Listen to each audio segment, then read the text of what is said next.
मंगलम भगवान वीरो मंगलम गौतमो गणी मंगलम कुंद कुंदाद्यु जैन धर्मोस्तु मंगलम सर्वमंगल मांगल्यम सर्वकल्याणकारकम प्रदानाम सर्वधर्माणाम जैनम जयतु शासनम।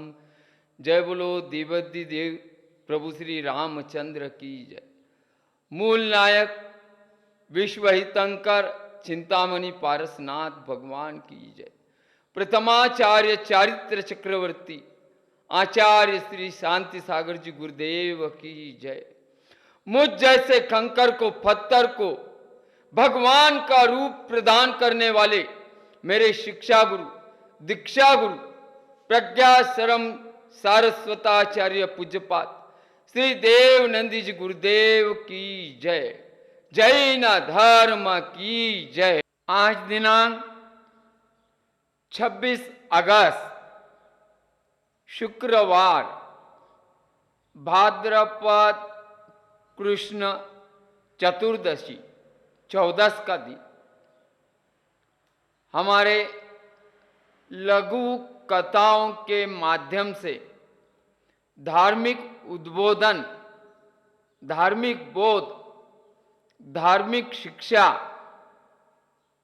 इसके ऊपर का 26वां दिवस। आज हम फिर एक सकारात्मक जीवन में उत्साह बनाए रखे ऐसी एक दृष्टांत कथा आपको बताएंगे।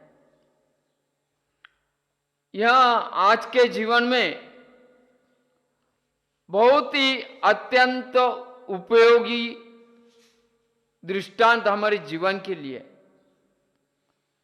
हर कोई व्यक्ति सोचता है हम कोई थोड़ा सा काम कर ले, अगर उसमें हमें प्रयत्न करने के बाद में यश नहीं मिलता है, हम असफल हो जाते हैं, तो सोचते हैं कि हमारे भाग्य में यही लिखा है। ऐसा नहीं है। तो चलिए एक दृष्टांत। एक राजा के पास कई हाथी थे, लेकिन एक हाथी बहुत ही शक्तिशाली, आज्ञाकारी, समझदार और युद्ध में कौशल निपुण था। राजा को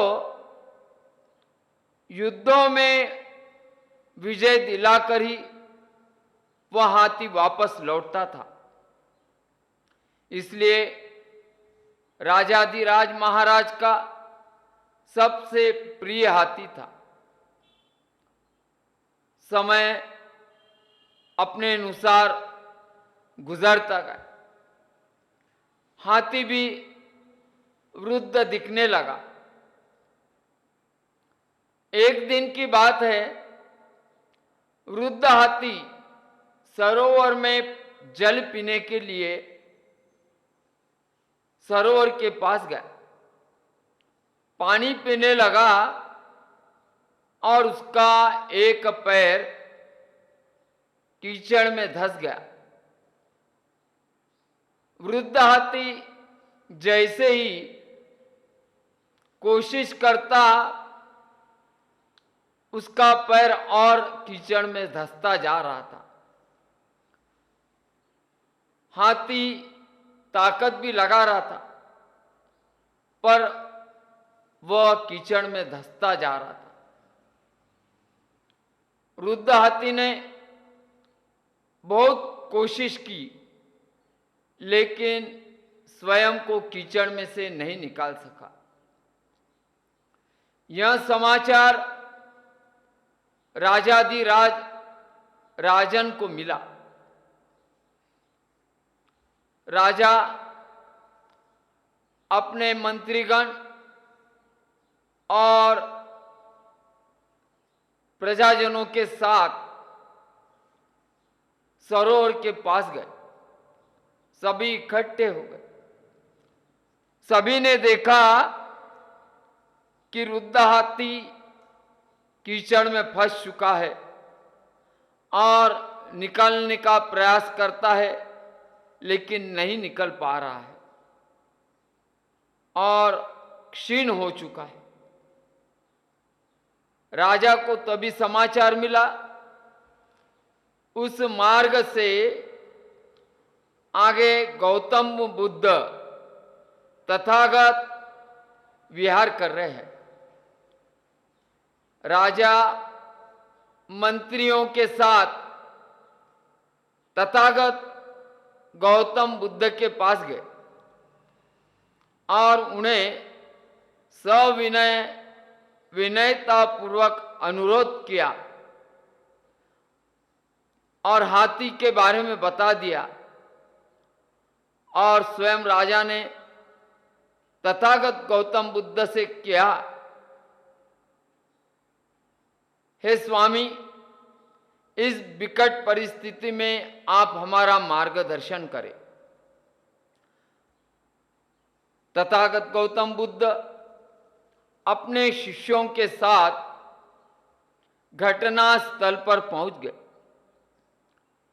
सारा हाथी के और चारों ओर का निरीक्षण कर लिया। तथागत गौतम बुद्ध ने राजा से कहा, राजन, इस सरोवर के चारों ओर युद्ध के नगाड़े बजाने पड़ेंगे। आप युद्ध में नगाड़े बजाते हैं, उनका यहां प्रबंध कीजिए। जैसे ही सरोवर के चारों ओर से युद्ध के नगाड़ों की आवाज आ गई और वृद्ध हाथी के अंदर उत्साह भरने लगा। वह उत्साह इतना भर गया कि उसने स्वयं को ही खड़ा होकर एक ही झटके में सबको हतप्रभ करते हुए स्वयं को कीचड़ में से स्वयं ही निकल के बाहर आ गया। ध्यान में रखना, हम आज इस जीवन में बहुत सारे कार्य करते हैं और कार्य करते करते कई समय में हमें असफलताओं का सामना करना पड़ता है। हम असफल होते हैं तो हम हमारे भाग्य को ही दोष देते हैं। हमारे भाग्य में यही लिखा है और यही होना है, और इसमें हम सफल नहीं हो सकते, हमें सफलता नहीं मिलने वाली। ध्यान में रखना, यह सोच पूर्ण सत्य नहीं है। सत्य तो यही है, सकारात्मक सोच आदमी को अपनी मंजिल तक ले जाती है। हमारी सोच अगर सकारात्मकता से और नहीं रही तो हमारा मन उस कार्य में से थोड़े से असफलताओं के कारण हम खुद को विचलित कर लेते हैं और खुद को ही असफल मान बैठते हैं। इसीलिए ध्यान में रखना, हम जो भी कार्य करें इसके लिए कोई आयु की जरूरत नहीं, ताकत ही होना इसी कोई जरूरत नहीं, शरीर में बल होना ही ऐसी कोई जरूरत नहीं, सिर्फ मन में सकारात्मक विचार। हम हमेशा सकारात्मक ऊर्जा से परिपूर्ण, स्वस्थ एवं प्रसन्न रहे। ध्यान में रखना, सकारात्मक सोच और असफलताओं से बचने के लिए हम जिनेंद्र भगवान की शरण में आए, धर्म की शरण में आए और जिनवानी के बताए हुए रास्ते पर चलकर अपने मन की हिम्मत, ताकत, उत्साह और उम्मीद बनाए रखें। तभी आप अपने कार्यों में सफलता पाओगे। राजा के हाथी ने अपनी ताकत, शक्तिशाली और राजा को कई युद्धों में विजयता दिलाई थी, इसलिए वह राजा का प्रिय हाथी बना था। राजा हर पल उसको देखता था और वही हाथी आगे चल के रुद्ध हो गया और पानी पीते समय कीचड़ में फंस गया। वृद्ध हाथी जैसे भी कोशिश करता तो कीचड़ में फंसता जाता। इसी तरह कभी कभी इंसान अपने कार्यों में जब असफल होते हैं तो थोड़े से मन के विचलित होने से मन को काबू में न रखकर भटक जाते हैं और असफलताओं में और फंसते जाते हैं। उत्साह से अपने वृद्ध शरीर में भी जो ताकत थी उसमें परिपूर्ण होता गया और युद्ध की नगाड़ों की आवाज से स्वयं सभी अंगों को उत्साहित करके एक ही झटके में स्वयं कीचड़ से बाहर आ गया। यह सब लोग देखते ही रह गए। इसी तरह जब भी हमारे सामने ऐसे कोई प्रसंग आवे, जो भी हमारा कार्य है, कोई भी कार्य हो, जिस क्षेत्र में आप हो उसी को पकड़ लो, उसी में आपको अपनी सकारात्मकता के लिए और असफलताओं के ऊपर विजय पाने के लिए हमें प्रति क्षण, प्रति पल भगवान का स्मरण करना होगा, धर्म की शरण में जाना होगा और इससे भी बढ़कर जब हम धर्म की शरण में भगवान का स्मरण सुमिरन कर लेते हैं, ऑटोमेटिकली अपने आप ही हमारी हिम्मत, हमारी ताकत, हमारा उत्साह और हमारी उम्मीद बहुत बढ़ जाती है। यह सब होता है और होगा।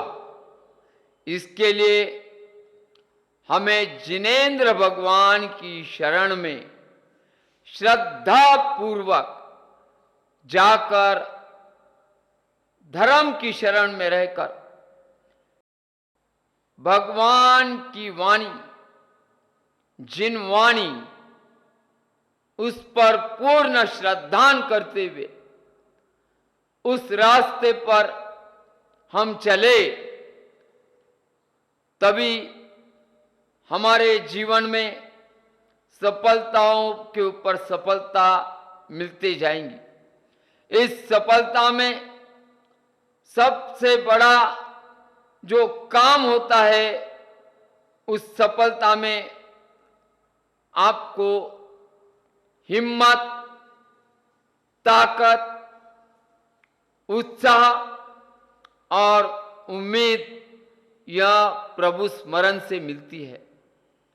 और इसके लिए और दुनिया में किसी की भी ताकत नहीं कि जो आपके काम सफल कर दे। हमारे पास जब हम भगवान के शरण में होंगे तो पुण्य की प्राप्ति होती है। अगर हमारे पास पुण्य बल है और हम पुरुषार्थवादी है, जब पुण्य होता है तो मिट्टी भी उठाते हैं तो सोना बन जाता है। अगर हमारा पुण्य खत्म हो जाए, पुण्यहीन हो जाए, तो तुम अपने घर में का सोना बेचकर अपना घर चलाने के लिए धन लाने भी जाते हो, तो वही तुम्हारा सोनार मित्र तुम्हारे अशुभ कर्मों के लिए विचार करता है, इसकी तो स्थिति ठीक नहीं, शायद इसी ने यह सोना चोरी करके लाया है, जबकि वह सोना आपका स्वयं का है। आइए हम हमारी सफलताओं के लिए हमारी मन की सकारात्मक सोच रखें और भगवान की शरण में जाके भगवान का सुमिरन, जिनवाणी के बताए हुए रास्ते पर, नेक रास्ते पर चले। प्रभु श्री रामचंद्र की जय। मूल नायक विश्व हितंकर चिंतामणि पार्श्वनाथ भगवान की जय। जैन धर्म की जय।